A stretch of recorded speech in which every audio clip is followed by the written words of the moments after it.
Today on the show, we talk about how long should it take to recon used cars. Also, we answer a question from Brooke, who believes 98.63% of what we say. Roughly. We also talk about, should you assume the multi-point inspection or should you ask permission? And why I'll never rent a car from a rental car company again. I'm Chris Collins, this is Christian Lafferty, and that's what's coming up on Service Drive Revolution.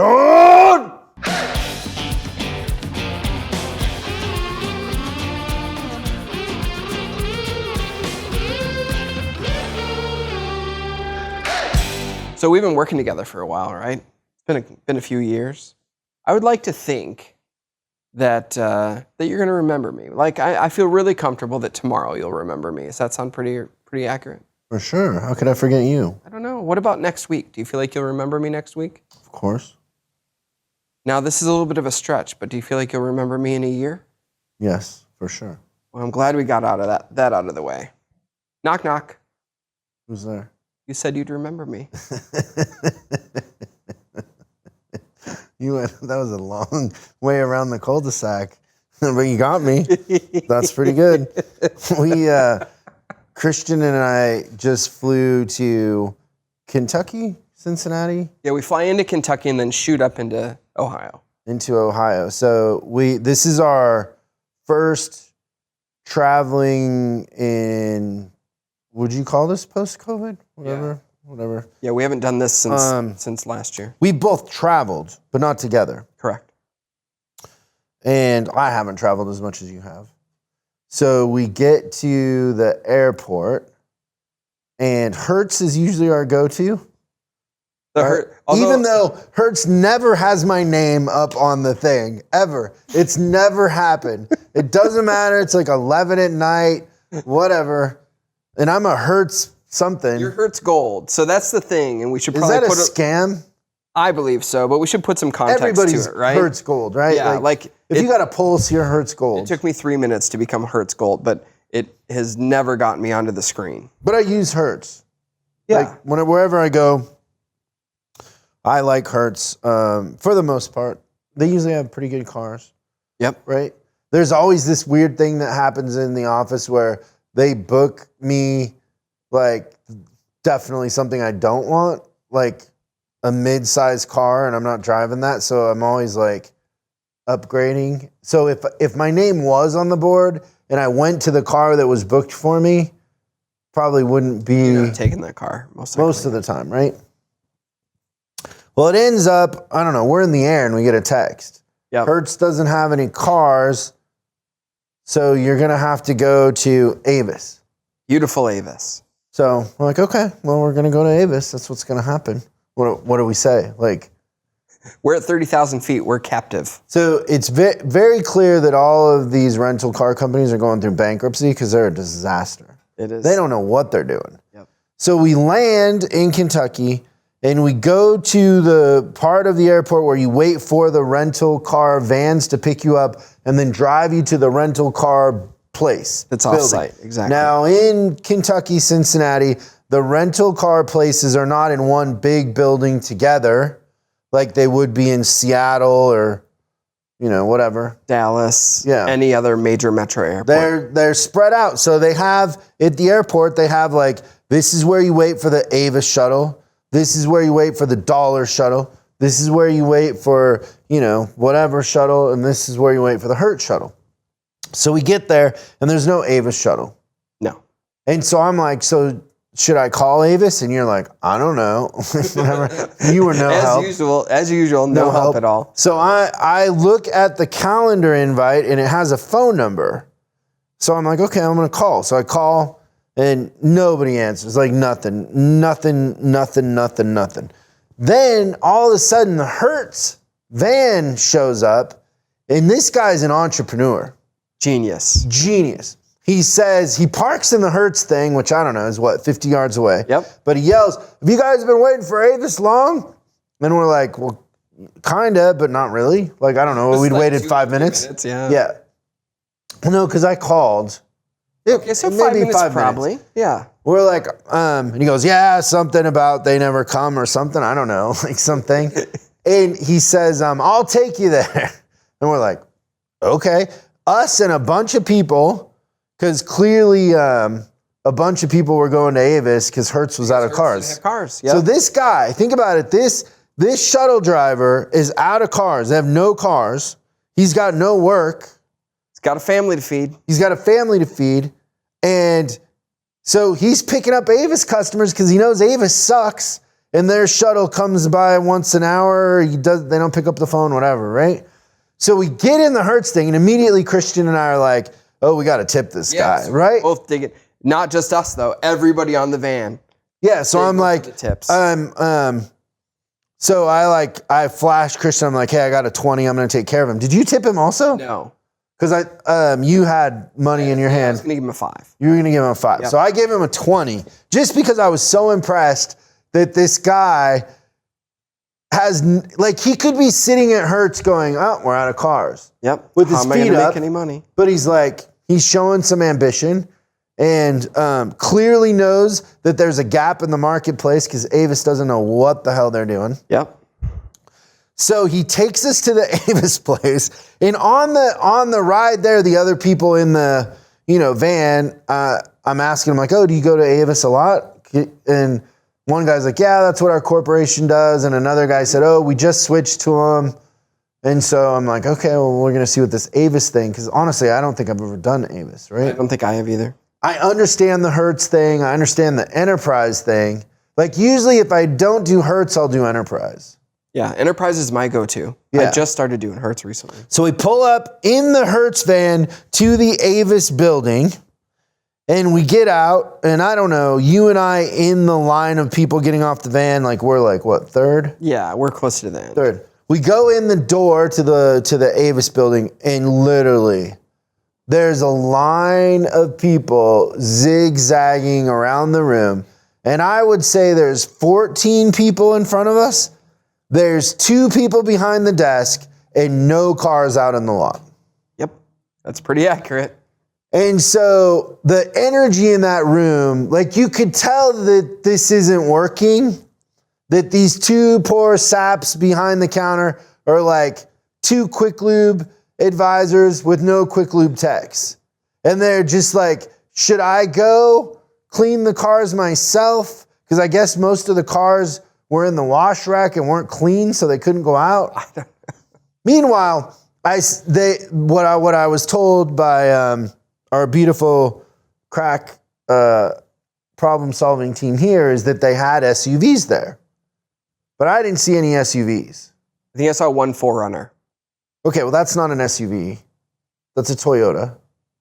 That doesn't. I'm count. talking about like a Suburban, Yukon, an Escalade, okay, like big, right? Yes. I'm not going in a RAV4, Christian. Yes. I'm not rolling up in a RAV4. 4Runners twice the size of the RAV4. Okay, so clearly the people at the front of the line are super agitated. Yes. So then we start kind of like, hey, how long have you been here? What's going on?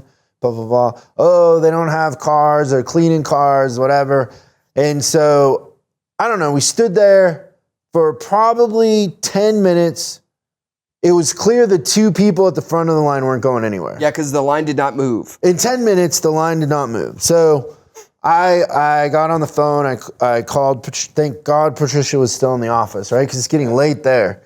And I just said, hey, this Avis thing is a disaster. I know they said they had cars, but they clearly don't know what they're doing. And so she says, get in an Uber. We'll figure it out. Just go to the hotel, right? So we did that. How long did it take the Uber to get there? Like a minute? It was so fast. Like we walked out of the building off of the property and the driver was pulling up. Now we had to walk out to the main road through like the little spike things because clearly they weren't going to let the Uber in. No. Meanwhile, the Avis shuttle did show up in that 10 minutes with like 20 people. So we were 14 in line. Just imagine number 34. Just start There walking. were not 34 cars there on that lot to rent out.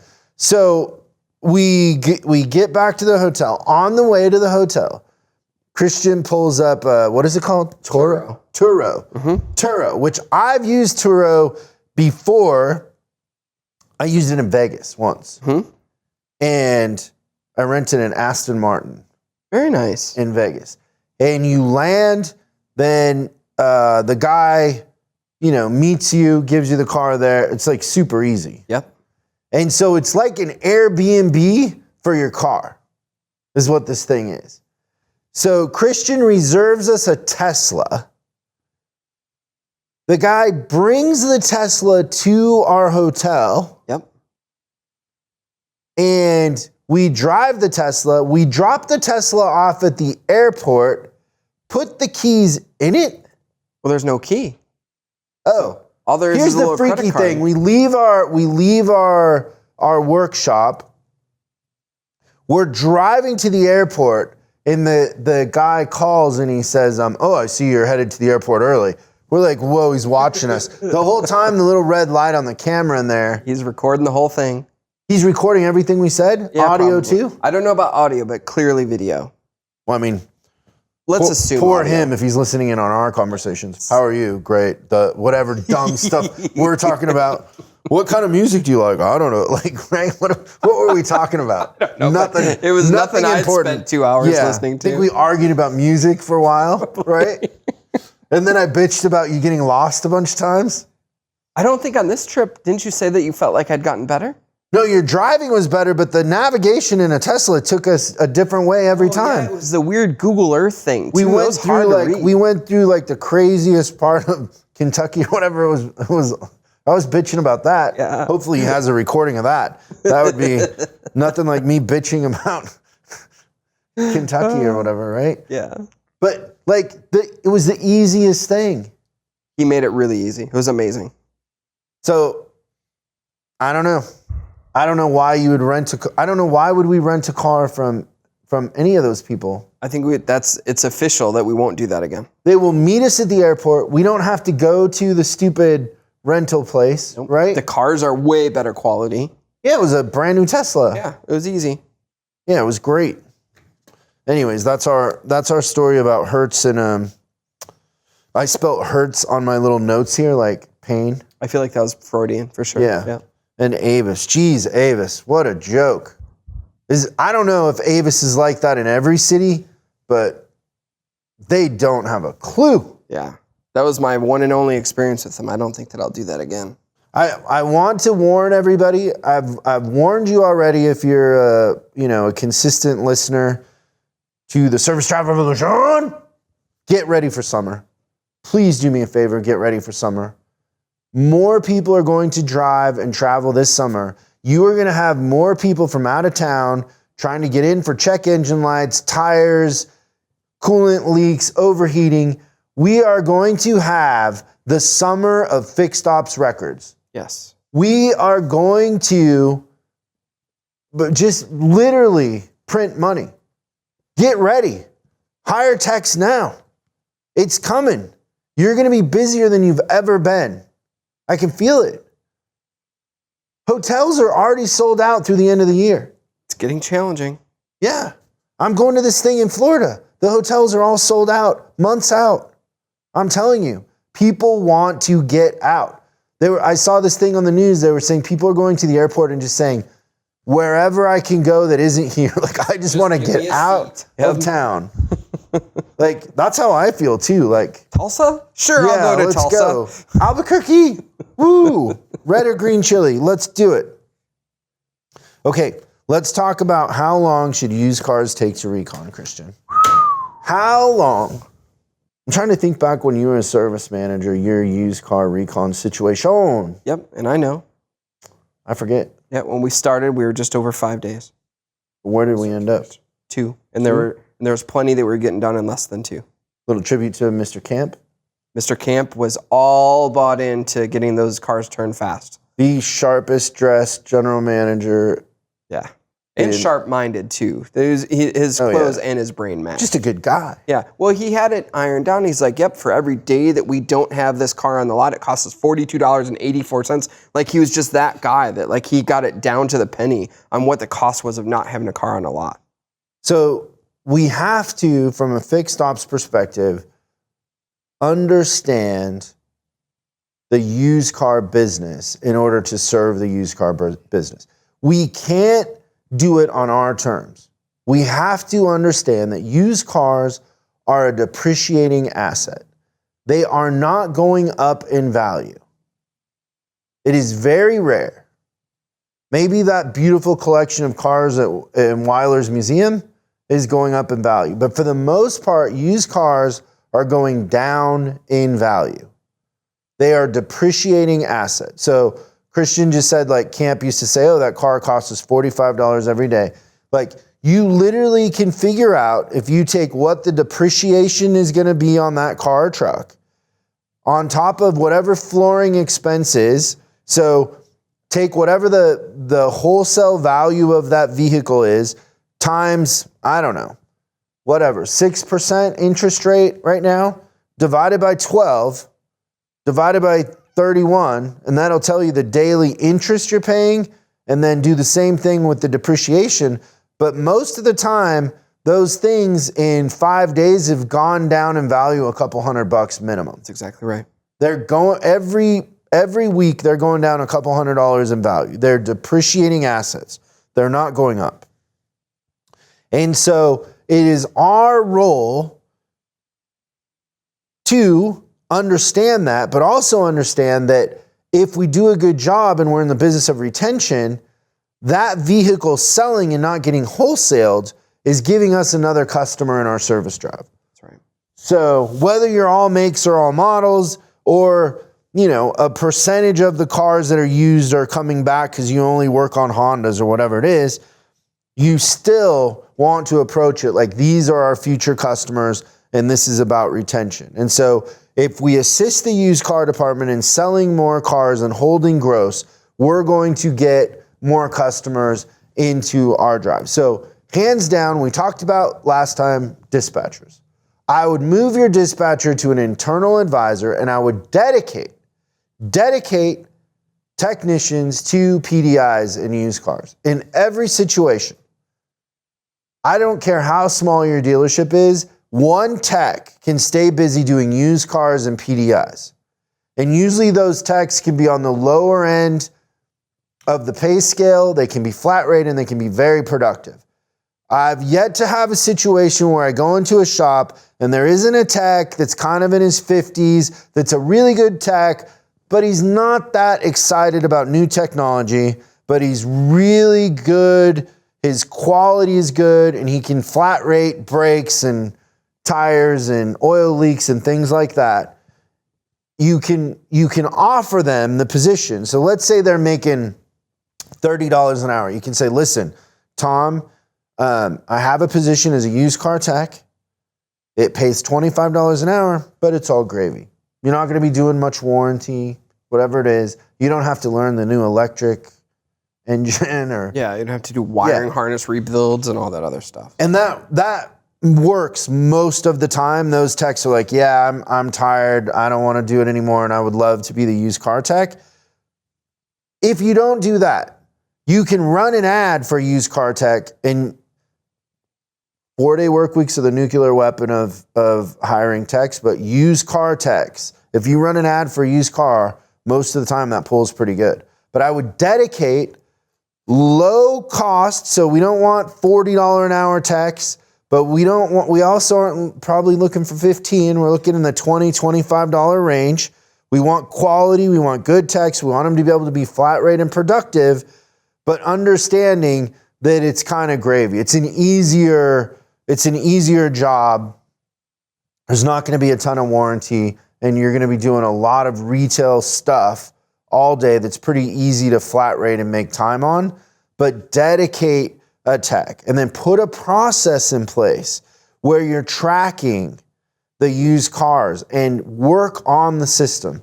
Most of the time when we go in to fix the used car system, the first thing we have to do is put in tracking, because this is what happens. We see, so let's say we have a client that it's taking 14 days on average to get a car from Recon to the front line, ready to sell. 14 days, which is 12 days too many. Yeah. If I ask the service manager why that is, what do you think they say? Well, we're waiting on this. We're waiting on that. Yeah. Now, if I ask the used car manager why it's taking so long, what do they say? Because services. By the way, most used car managers that are any good are chain smoking. So in between cigarettes and pacing, when they poke their head in your office, what do they say? Service is far behind. They can't get them done. And so both of those are probably true, honestly, at the end of the day. The thing that I like to do is just put in a simple little Excel spreadsheet that the office, when they stock it in, they put in the stock number, what it is, and the date. Yep.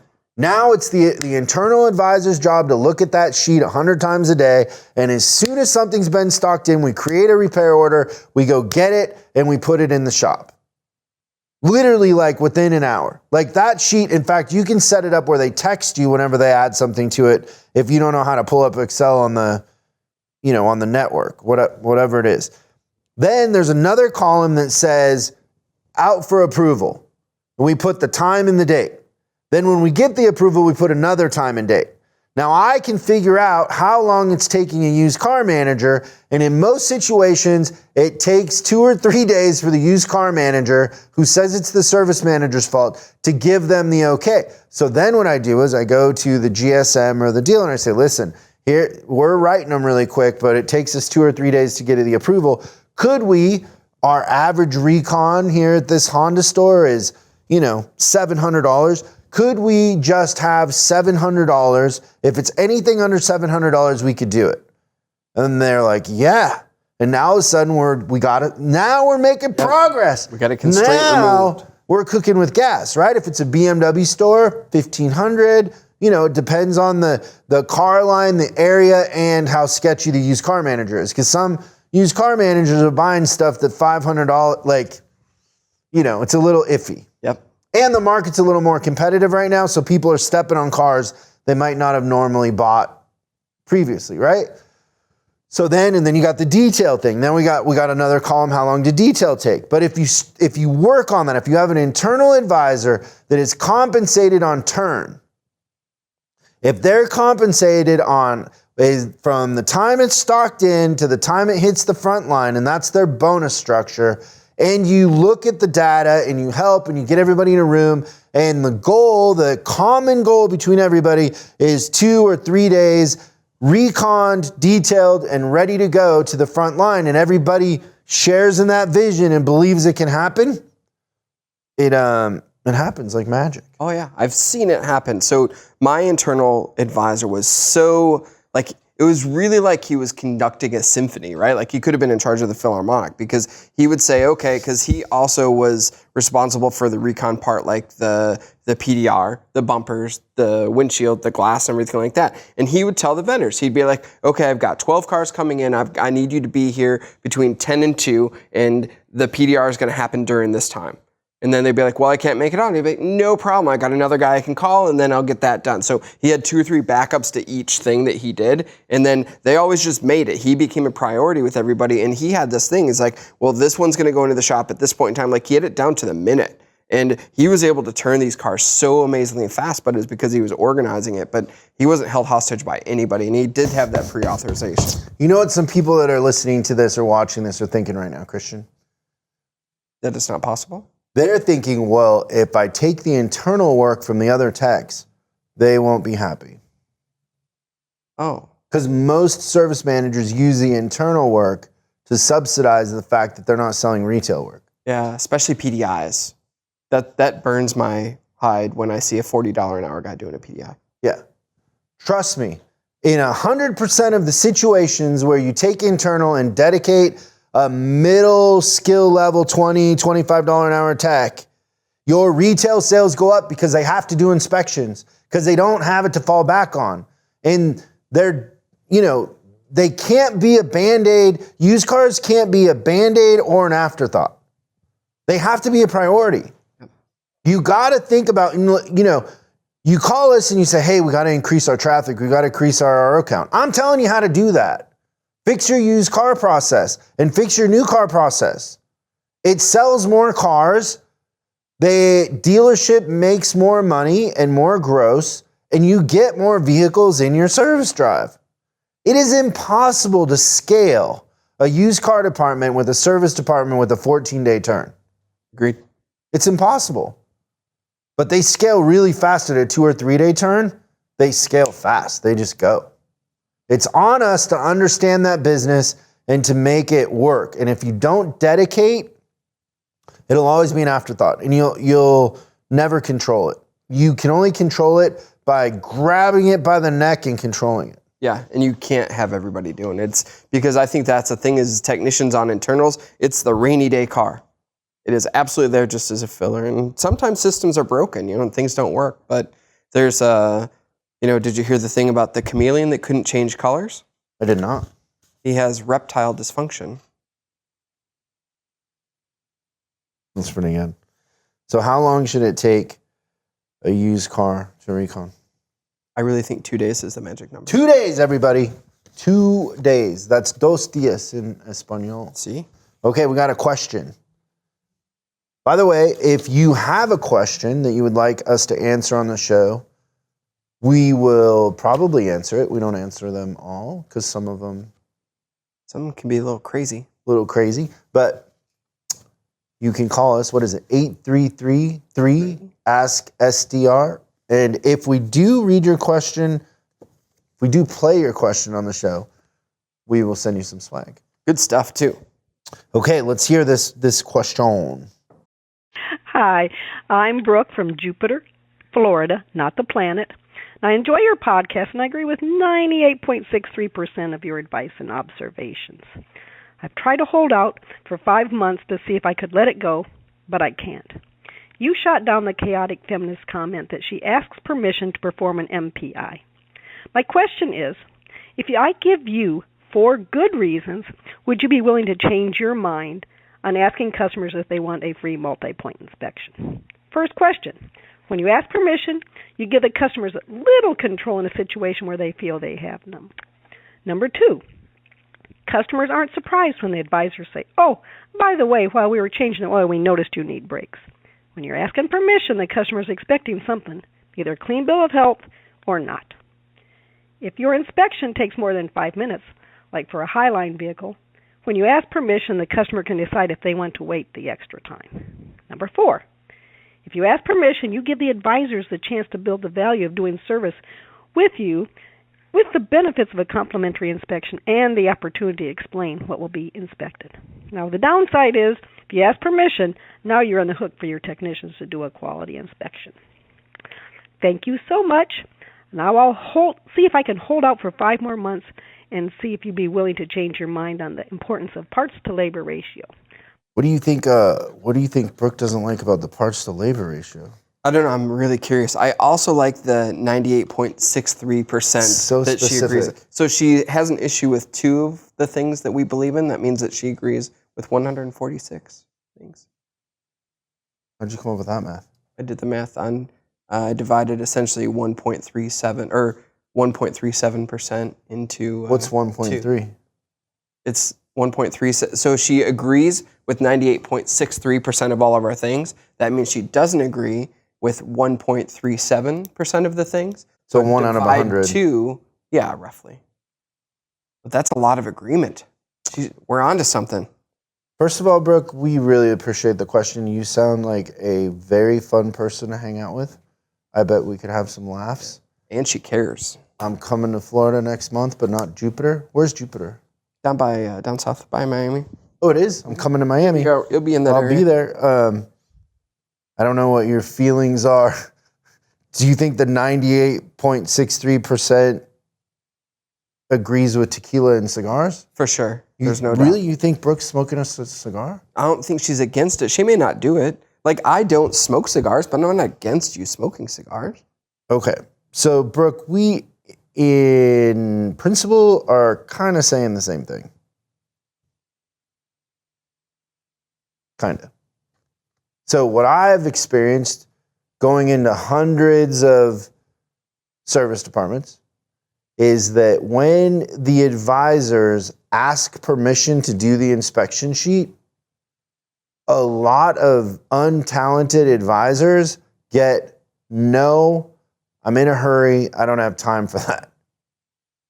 And so what we've found is, and to your point, we want to plant the seed so the customer expects it and we're the heroes. So we agree with that. We also agree with the fact that if we commit to it, we got to do it, right? We got to have an ability to execute on the back end. Maybe your experience with your advisors is they're a little more talented. It's a little different, but across the board, if you take my experience and our coach's experience and with the thousands of advisors that we've worked with, when you ask instead of assuming, you can often create another problem that doesn't need to be there. And the customer can feel just as good by just saying, hey, Brooke, while we have it here today, I'm going to have the technician check it out. And if he finds anything else, I'm going to let you know. Instead of, hey, Brooke, do you want the technician to check it out while it's in here today? Because a percentage of the time the customer is going to assume that means it takes longer, or that it's more, or that we're fishing for something. It's way better to assume it. Just assume it. So I hope that helps. I think in principle we're going after the same thing. We're not that far apart in what we're saying. I just maybe have a little different experience because I've been in so many stores. Yeah, I think there's two things that kind of hit me on that. One is that I actually really like the fact that she said that the techs are on the hook, right? Like when it comes to customer satisfaction, I want to be on the hook for as much as humanly possible. Like I want to make sure that they're getting the highest level of service, but I don't want Brooke to confuse the fact that we're assumptive about the MPI. It means not disclosing that we're doing the MPI, because what happens is when you do it right and you say, we're going to look over the car and do a multi-point inspection, have the techs look at it while we got the car in the shop, and then you recall that when you call them back, right? So we're saying we definitely want to disclose that we're doing an MPI. It's just not a permission-based thing. It's very assumptive. And I do believe at one point in our advisor training, we were mentioning asking, and we kept running into advisors saying, oh, well, the customers don't want it. That's right. And then I would go to service drives and I would listen to them and I'd be like, yeah, well, I guess asking isn't the smartest thing because it does sound kind of awkward. And so it isn't that we haven't tried that. It just consistently across the board, it's not as effective as assuming it. Now, if you want to get really deep, and I get accused of getting too deep on here all the time, mostly by this guy and people up in the office, the psychology of asking somebody versus assuming that they want it,